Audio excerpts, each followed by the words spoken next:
ನಮಸ್ಕಾರ, ನಾನು ನಾಗರಾಜ್ ಶೆಟ್ ಅಂತ. ಈಗಾಗಲೇ ಉತ್ತರ ಕನ್ನಡ ಜಿಲ್ಲೆಯ ಕುಮಟಾ ತಾಲೂಕಿನಿಂದ ಮಾತಾಡ್ತಿರೋದು. ಈಗಾಗಲೇ ವಿಷಯ ಏನಂದರೆ, ಈಗಾಗಲೇ ನಾವು ಹುಲಿಯ ಬಗ್ಗೆ ಹೇಳ್ತಾ ಇದ್ದೀನಿ. ಹುಲಿ ಏನಂದರೆ ಬೇಟೆಯಾಡುವಂಥ ಸಮಯದಲ್ಲಿ ಒಂದೆಜ್ಜೆ ಹಿಂಡಿಡ್ತದೆ. ಯಾಕಂತ ಕೇಳಿದರೆ ಈಗಾಗಲೇ ನಾವು ಕಾನೂನನ್ನು ಕೂಡ ಅದೇ ರೀತಿ ತೊಗೊಳ್ಬೇಕು. ಯಾಕಂತ ಕೇಳಿದ್ರೆ ನಿಮ್ಮ ಒಂದು ಬೇಕಂತಲೇ ಯಾರು ನಿಮ್ಮ ತಂಟೆಗೆ ಬಂದರೆ ನೀವು ಅದರನ್ನು ಅವರ ಬಗ್ಗೆ ಅಧ್ಯಯನ ಮಾಡಬೇಕು. ಅಧ್ಯಯನ ಮಾಡಿಬಿಟ್ಟು ನಾವು ಒಂದು ಮನವಿ ಕೊಡೋದ್ರಿಂದ ಆಗಿರ್ಬೋದು, ಕಂಪ್ಲೇಂಟ್ ಕೊಡೋದು, ಎಲ್ಲ ಡಾಕ್ಯುಮೆಂಟ್ಸನ್ನು ರೆಡಿ ಮಾಡ್ಕೊಳ್ಬೇಕು. ರೆಡಿ ಮಾಡ್ಕೊಂಡು ಆದ ನಂತರ ಅವ್ರಿಗೇನಾಗ್ತದೆ ಕೇಳಿದ್ರೆ, ರೆಡಿ ಮಾಡಿ ಹಾಕೊಂಡು ಆದ ನಂತರ ನೀವು ಬೇಕು ಮತ್ತು ಸುಮ್ಮನೆ ಅವ್ರು ನಿಮ್ಮ ತಂಟೆಗೆ ಬಂದರೆ ಅವ್ರಿಗೆ ಒಂದು ಗತಿ ಕಾಣಿಸ್ಬೋದು. ಯಾಕಂತ ಕೇಳಿದ್ರೆ ಮುಂದಿನ ದಿನಗಳು ಮಾಧ್ಯಮದ ಮುಂದೆ ನಾವು ಇಷ್ಟೆಲ್ಲ ಹೋರಾಟಗಳನ್ನು ಮಾಡಿದ್ದೀವಿ ಡಾಕ್ಯುಮೆಂಟ್ಸ್ ಮುಖಾಂತರ, ಮತ್ತು ನ್ಯಾಯಾಧೀಶರ ಮುಂದೆನೇ ಇಡ್ಬೋದು.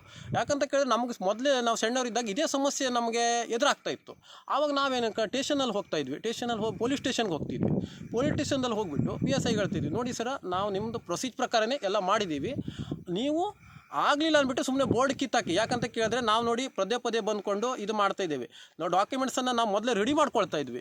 ಬೋರ್ಡ್ ನಿಮ್ಮ ಹತ್ರ ಆ ಥರ ಕೊಡೋಕ್ಕಾಗಲಿಲ್ಲ ಅಂದ್ಬಿಟ್ರೆ ರೈಟಿಂಗ್ನಲ್ಲಿ ಕೊಡಿ, ನಾವು SP ನ DC ನ ನೋಡ್ಕೊಳ್ತೀವಿ, ಮಾಧ್ಯಮ ಮುಖಾಂತರ ಕಡೆ ನಮ್ಮ ಸಮಸ್ಯೆಗಳ ಬಗೆಹರಿತಾ ಇದ್ವು. ಅದಕ್ಕಾಗಿ ಕಾನೂನನ್ನು ಕೈಗೆತ್ಕೊಳ್ಬೇಡಿ. ಯಾಕಂತ ಕೇಳಿದ್ರೆ ಎಲ್ಲರಿಗೂ ತನ್ನದೇ ಆದಂಥ ಫಾಲೋವರ್ಸ್ ಇರ್ತಾರೆ, ತನ್ನದೇ ಆದಂಥ ಹಿಂಬಾಲಕರು ಇರ್ತಾರೆ. ಅವ್ರು ಏನು ಮಾಡ್ತಾರೆ ಕೇಳಿದ್ರೆ, ಒಂದು ಟೇಷನ್ ಆಗಿರ್ಬೋದು, ಒಂದು ಕಾನೂನಿಗೆ ತಲೆಬಾಗಿ ಬರೋದಿಲ್ಲ. ಅದಕ್ಕಾಗಿ ಅವ್ರವ್ರದ್ದೇ ಅವರವರೇ ಜನರನ್ನು ಗಳಿಸಿರ್ತಾರೆ, ಫಾಲೋವರ್ಸನ್ನು. ನಿಮ್ಮವರೇ, ನೀವು ಒಂದು ಯಾರೂ ದುರ್ಬಲರಲ್ಲ, ಯಾರೂ ಕೂಡ ಪ್ರಬಲರಲ್ಲ, ಅವ್ರವ್ರ ತರದಲ್ಲಿ ಅವರು ಜನರನ್ನು ಗಳಿಸಿರ್ತಾರೆ. ಅವ್ರು ಯಾಕೆ ಬರೋದಿಲ್ಲ ಅಂತ ಕೇಳಿದ್ರೆ, ಅವ್ರಿಗೆ ಕಾನೂನಿಗೆ ಒಂದು ಹೆದರ್ಕೊಂಡು ಅವ್ರು ಬರೋದಿಲ್ಲ. ಅದಕ್ಕಾಗಿ ನೀವು ಕಾನೂನನ್ನು ಪ್ರೊಸೀಜ್ ಪ್ರಕಾರ ಮಾಡಿಬಿಟ್ಟು ಕಡೆ ಅವ್ರಿಗೆ ಒಂದು ಗತಿ ಕಾಣಿಸ್ಬೋದು. ಯಾಕಂತ ಕೇಳಿದ್ರೆ ಕೆಲವೊಂದು ಜನ ಕಾನೂನನ್ನು ಕೈಗೆತ್ಕೊಂಡು ಕಡೆಗೆ ಡಿಪಾರ್ಟ್ಮೆಂಟ್ ಬರ್ತದೆ, ಕಾನೂನು ಬರ್ತದೆ, ನಾವು ಕೇಳಿದ್ರೆ ನಾವೆಲ್ಲ ಮಾಡ್ಕೊಡ್ತಿದ್ವು, ನೀವು ಯಾಕೆ ಕಾನೂನನ್ನು ಕೈಗೆತ್ಕೊಂಡ್ರಿ ಅಂದ್ಕೊಂಡೆ. ಅದಕ್ಕಾಗಿ ನೀವು ಮೊದಲನೇದಾಗಿ ಹುಲಿ ಬೇಟೆ ಆಡಬೇಕಾದ್ರೂ ಕೂಡ ಒಂದು ಹೆಜ್ಜೆಯನ್ನು ಹಿಂಡಿಡ್ತದೆ. ಯಾಕಂತ ಕೇಳಿದ್ರೆ ಅದು ಯೋಚನೆ ಮಾಡ್ತದೆ.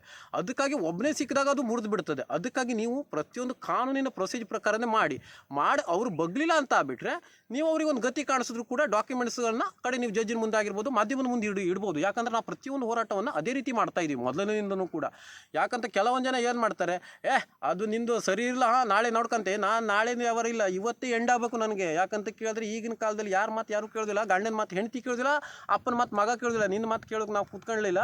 ನಾವೇ ಸ್ಟೇಷನ್ಗೆ ಹೋಗಿ ನಾವು ಗಲಾಟೆ ಮಾಡ್ತಿದ್ವಿ. ಯಾಕಂತ ಕೇಳಿದ್ರೆ ನಿನ್ನ ಹತ್ರ ನಾವು PSI ಆಗಿರ್ಬೋದು, SP ನಾವು ಡೈರೆಕ್ಟ್ ವಾರ್ ಮಾಡ್ತಿದ್ವಿ. ಯಾಕಂತ ಕೇಳಿದ್ರೆ ನಿಮ್ಮ ಹತ್ರ ಭದ್ರತೆ ಕೊಡೋಕ್ಕಾಗಲಿಲ್ಲ, ನೀವು ಸುಮ್ಮನೆ ಬೋರ್ಡ್ ಕಿತ್ತಾಕಿ ನಾವು ಮುಂದೆ ನೋಡ್ಕೊಳ್ತೀವಿ. ಯಾಕಂತ ಕೇಳಿದ್ರೆ ನಾವು ಪ್ರೊಸೀಜ್ ಪ್ರಕಾರ ಡಾಕ್ಯುಮೆಂಟ್ಸನ್ನೆಲ್ಲ ರೆಡಿ ಇಡ್ತಾ ಇದ್ವಿ. ರೆಡಿ ಇಟ್ಬಿಟ್ಟು ಕಡೆ ನಂತರ ಮಾಧ್ಯಮದ ಎದುರಿಗೆ ಇಡುವಂಥದ್ದು, ಕಡೆ ಜಡ್ಜಿನ ಕೋರ್ಟಿಗೆ ಬಿದ್ದರೂ ಕೂಡ ನ್ಯಾಯಾಧೀಶ ಎದುರಿಗೆ ಇಡೋಕ್ಕಾಗ್ತದೆ. ಅದಕ್ಕಾಗಿ ಕಾನೂನನ್ನು ಕೈಗೆತ್ಕೊಳ್ಬೇಡಿ.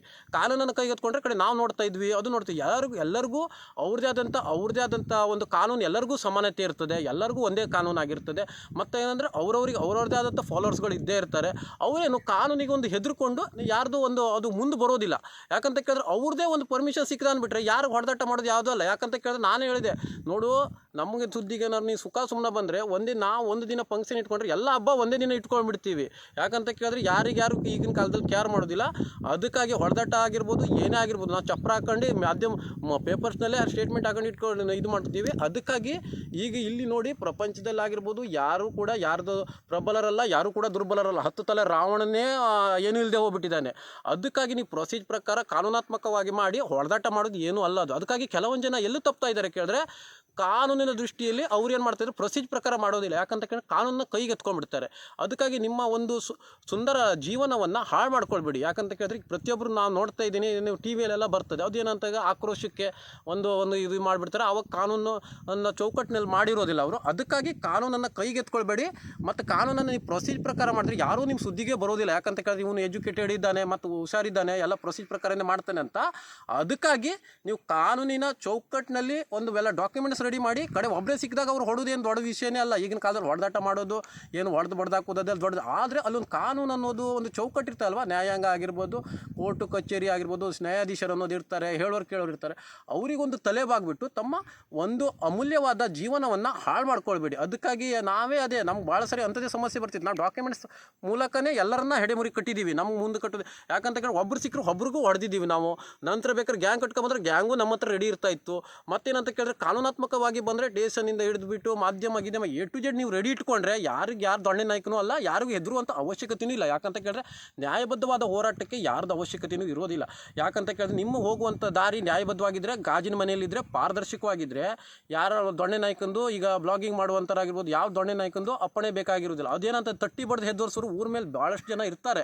ಅವ್ರಿಗೆ ನೀವು ಹೆದರ್ಕೊಳ್ಳುವಂಥ ಅವಶ್ಯಕತೆ ಇಲ್ಲ. ಯಾಕಂತ ಕೇಳಿದ್ರೆ ನೀವು ಒಂದು ಸೆಕ್ಷನ್ಗೆ ಸಿಗಬಾರ್ದು. ಯಾಕಂತ ಕೇಳಿದ್ರೆ ಅವಾಜ್ಯ ಶಬ್ದಗಳಾಗಿರ್ಬೋದು ಅದಕ್ಕೆಲ್ಲ ಸಿಗದಂತೆ ನೀವೊಂದು ಯಾರಿಗೊಂದು ಏನು ಒಂದು ವೈಯಕ್ತಿಕವಾಗ ನಿಂದನೆ ಆಗಿರ್ಬೋದು ಸೆಕ್ಷನ್ ಸಿಗದೆ ಇದ್ದ ಮ್ಯಾನೇಜ್ ಮಾಡಿದ್ರೆ ನೀವು ನ್ಯಾಯಬದ್ಧವಾಗಿ ಪಾರದರ್ಶಕವಾಗಿ ಗಾಜಿನ ಮನೇಲಿದ್ದರೆ ಯಾವ ದೊಣ್ಣೆ ನಾಯಕಂದು ಅಪ್ಪಣೆನೂ ಬೇಕಾಗಿಲ್ಲ, ಯಾರಿಗೂ ಹೆದರುವಂಥ ಅವಶ್ಯಕತೆಗಳು ಇಲ್ಲ. ಈಗ ನಮಗೆ ಕೆಟ್ಟ ಕಮೆಂಟ್ ಹಾಕಿದ್ರು ನಾವು ಅದ್ರ ಬಗ್ಗೆ ತಲೆ ಹಾಳು ಮಾಡ್ಕೊಳ್ಳೋದು ಇಲ್ಲ, ನಮ್ಗೆ ಅದ್ರದ್ದು ನಾವು ನೋಡೋದು ಇಲ್ಲ. ಅದು ಯಾರೆಲ್ಲ ಇದು ಮಾಡಿದ್ರೆ ಅಂದ್ಕೊಂಡು ನಮ್ಮ ಜನನೇ ಹೇಳ್ತಾರೆ ಅವ್ರ ಕಮೆಂಟ್, ನಾವು ಅದ್ರ ಬಗ್ಗೆ ತಲೆನೇ ಹಾಳು ಮಾಡ್ಕೊಳ್ಳೋದು. ಅದಕ್ಕಾಗಿ ನೀವು ಅಮೂಲ್ಯವಾದ ಜೀವನವನ್ನು ಹಾಳು ಮಾಡ್ಕೊಳ್ಬೇಡಿ ಅಂತ ಹೇಳ್ತೀವಿ.